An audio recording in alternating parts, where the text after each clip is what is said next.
Hello budgeting friends, welcome back to Work Right Planner. On this channel we talk about my budgeting journey as I learn about finance and try to pay off 6 figures of overall debt. So if you're a returning viewer, thank you so much for coming back and sticking with me through this journey. Your support means more than you know. And if you're new here, pull up a seat, stay a while. You're gonna get to see the nitty-gritty of my budget. So today we are going to go over closing out February's budget. Now when we set up the budget, we assign dollar amounts to certain categories, and that's where we're planning for that money to go. And I am not a budgeter who pulls money out of those categories at the end of the month and tries to fully fund each category every month. I do let mine roll and I apply money as it needs money, and if it doesn't need money, I just don't put money there that month. Now in the actual category, I want to track my actual expenses. So I look to see if I went over budget, but most of my categories, because they roll, it's okay if it goes over budget a little bit. My ultimate goal is to not spend more in one month than what I made in that month, if that makes sense. Sometimes I do, sometimes I don't, and we're really hoping for don't. But we're going to run through here and look at all of the actual expenses or actual incomes that came in and see how we did this month. But just a disclaimer, if we go over in certain categories, usually that's because the money was already there, not because I'm actually spending money that doesn't exist. Okay, so let's jump to this. Okay, looking at the income, my KYTC income was $2,772.39. I'm sorry, this thing being up there is making the page weird, so I wrote that weird. That is a difference of $314.39. So that's to the good. We actually came out much better than we had anticipated. Work Right Planner did not bring in anything this month that I'm aware of,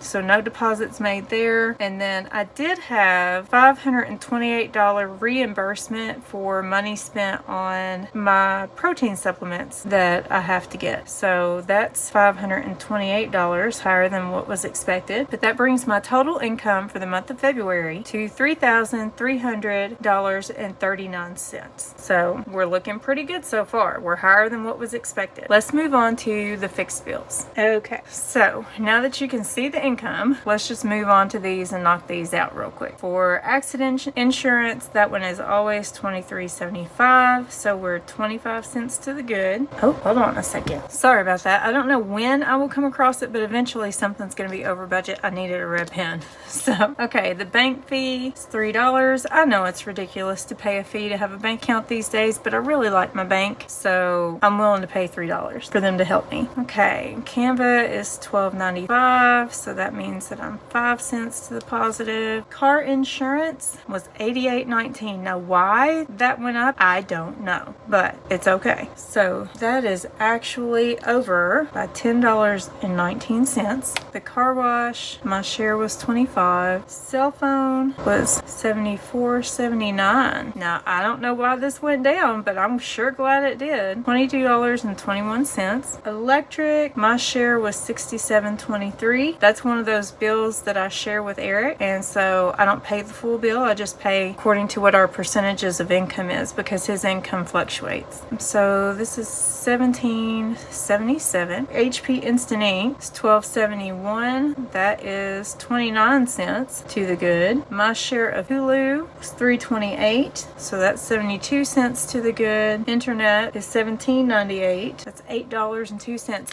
Now, I'm not actually looking at this to gauge necessarily how well I did. I'm looking at these numbers more or less to give me an indicator of whether or not I need to increase my budget. Like next month, I probably need to look at car insurance a little bit closer to see if that number needs to go up or not. Or if I notice that there are a couple of months in a row that I have a red number out here for a certain category, I definitely need to look at that category when I'm budgeting for the next month. That's the purpose of this. It's just as an indicator for me. Okay, so natural gas, y'all, we had some crazy cold weather come through. So that one was $22.46 is my share. That's $8.46 over budget. Netflix, my share was $3.67. That one was 33 cents under budget. OnStar is $12.71. Worth every penny when it's cold outside, you guys. Every penny. 29 cents. Sirius XM, $7.60. $1.66. That one was 34 cents under. They actually sent me an email saying that they were going to increase the fee to 20 some odd dollars. I don't remember exactly how much it was. So I called them and told them I wanted to cancel my service because while I'm willing to pay $8 a month to be able to listen to whatever I want when I want in the car, I'm not willing to pay 20 some odd dollars for it. And what I have found is if I call and tell them I'm not willing to pay that price and they just need to cancel, they'll keep me at this promotional price. But I've been at this promotional price for 9 years, or going on 9 years. So it can't be too promotional. They just don't want you to pay that. So if you have SiriusXM, I highly recommend that you call them and tell them you don't want to pay 20 some odd dollars a month. This is ridiculous, but 20 something dollars a month? Nope, not gonna do it. Okay, so storage, 75. The iCloud, 99 cents. That gives me a penny. And Google storage is $1.99, and that one also gives me a penny. So we had a lot more blue than we have red. That's a good thing. If you add all of these up, they come to $453.36. And if you subtract the $453.36 from the $3,300.39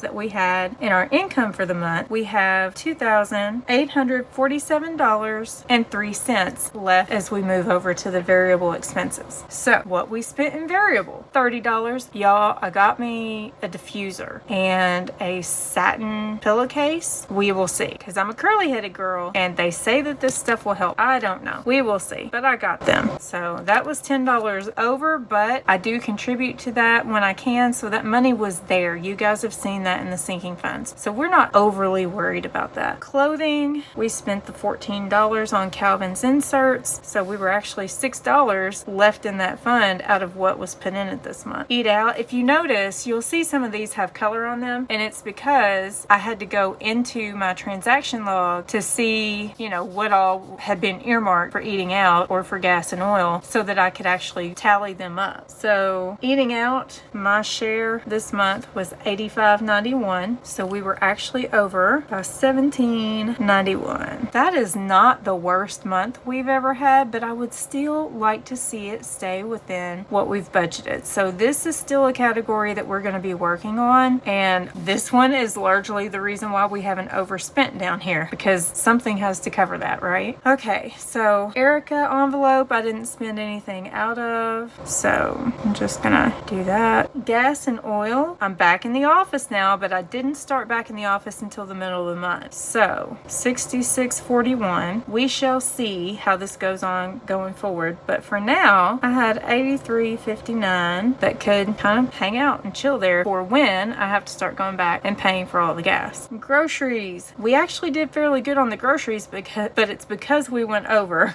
on the eating out. So on groceries, $129.42 was my share, which means that we were under budget, at least on my part, by $18.58. We were actually under budget more than that, but my share of what we were under budget was $18.58, which covers what we went over eating out. Now that I consider a win, you guys, because inflation makes these outrageous. I'm just saying. Okay, household, spent $12, which put me $4 over budget, but I did get the mixer that we were talking about, so there's that. Okay, medical, $14. I did not spend anything, so we carry that $14 forward. Miscellaneous, $30.87, which means I was over by $15.87. I do not like the red ones.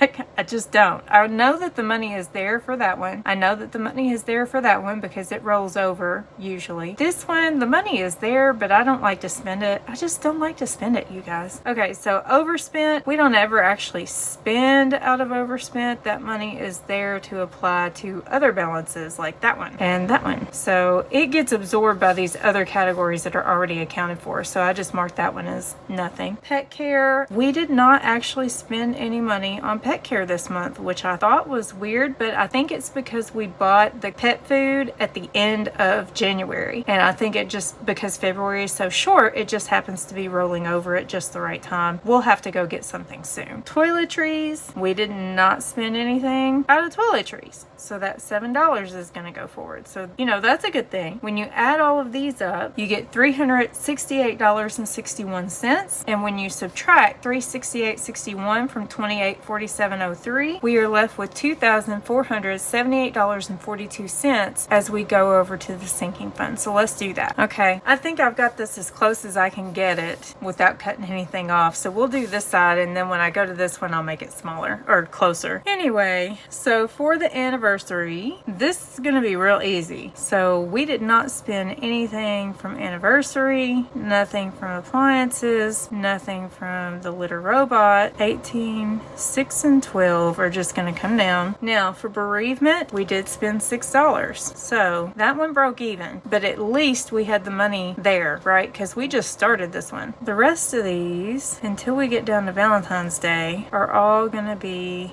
see, I can't, at this angle, I can't tell if I'm going far enough or not, but they're all things that we didn't spend money out of. We put money into them, and you know, all of these dollar amounts we did put into them, but we did not take any money out. And that, my friends, believe it or not, is what makes the zero-based budgeting so freaking spectacular. You guys got to watch me fully fund, what, 4 of my sinking funds this month, and the reason for it is this thing right here. I put the money in there, and then I don't spend it until it's time to spend it. Okay, so I'll fill all these in later. You guys don't want to see that, but all of those are going to come over here. And then for Valentine's Day, we spent $79, which this month is going to look like we overspent by $79 because we didn't put into that category. But the truth is, we had a sinking fund with $100 in it. So we still have $21 rolling forward into saving for 2025's Valentine's Day. Y'all, I don't even have words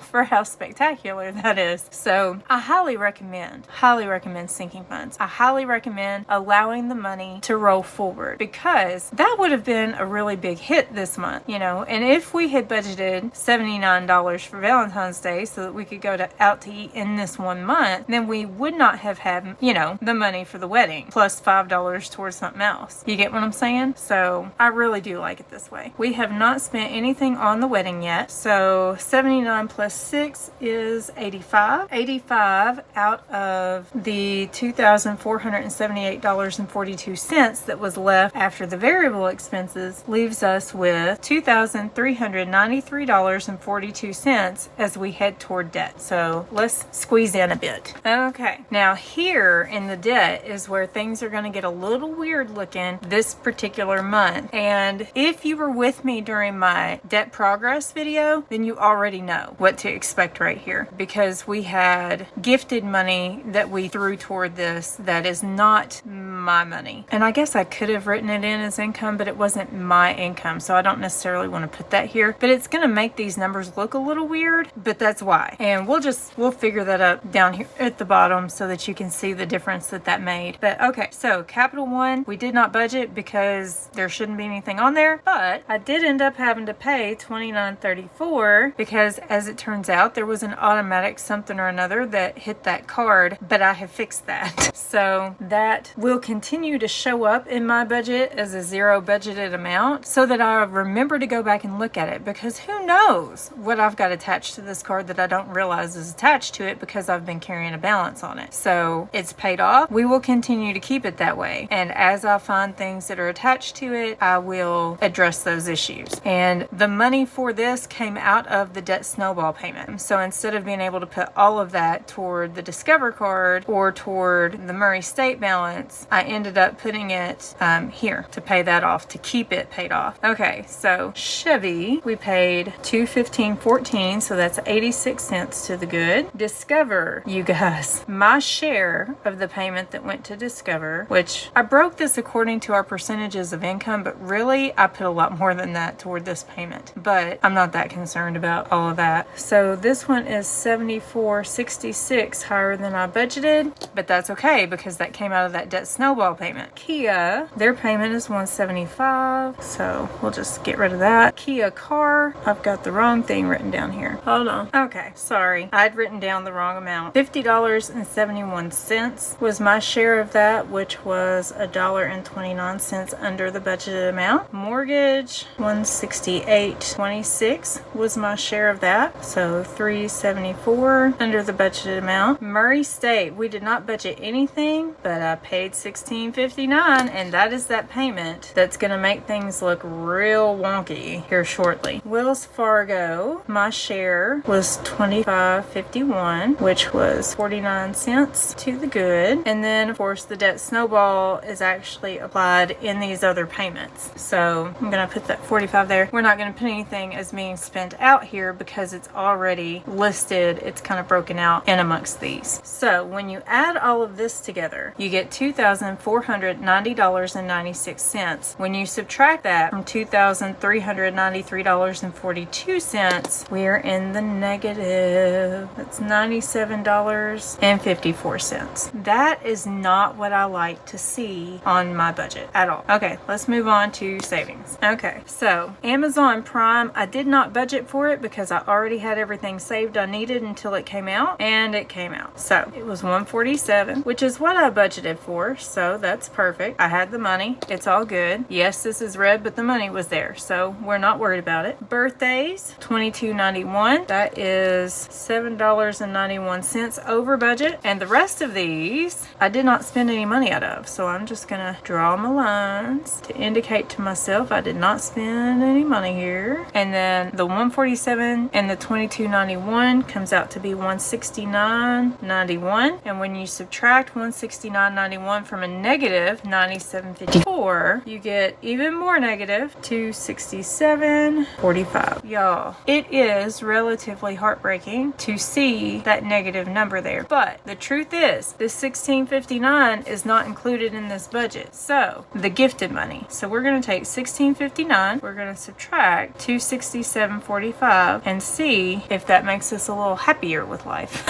as far as the way that this budget turns out, since that money was not actually part of the budget. And what that gives us is a positive $1391.55. So we paid off a debt, we managed to put money in our sinking funds, we enjoyed Valentine's Day, we celebrated a birthday, we had some bereavement stuff where we were handling, our Amazon annual fee came out, and we were still $1,391.55 to the good. Yay! You guys, this is an excellent budget in my opinion, even with the little negative there, because I know why it's negative. But this type of thing makes me very happy, and it's how I know that my budget is working, because I did have the random Capital One that I was not expecting hit this time, did not hurt us. The Amazon payment hit this time, it did not hurt us. We enjoyed Valentine's Day exactly the way we wanted to. You guys, I can't stress enough, budgets do equal freedom. They really, really do equal freedom. And I encourage you all, if you are not already doing this and you're sitting back and you're watching me, please sit down with your spending, with your income, and get yourself on a plan. It is life-changing, really. So that's all I have for you all today. Hopefully the next video for me is going to be the March budget with me, so be sure to join me for that one when the time comes. But in the meantime, if you're still in the mood to watch, YouTube's put the best match for you on the screen. Thanks again for watching. Be sure to like and subscribe so you don't miss me in the future, and I'll see you guys next time. Have a great couple days, everybody. Bye!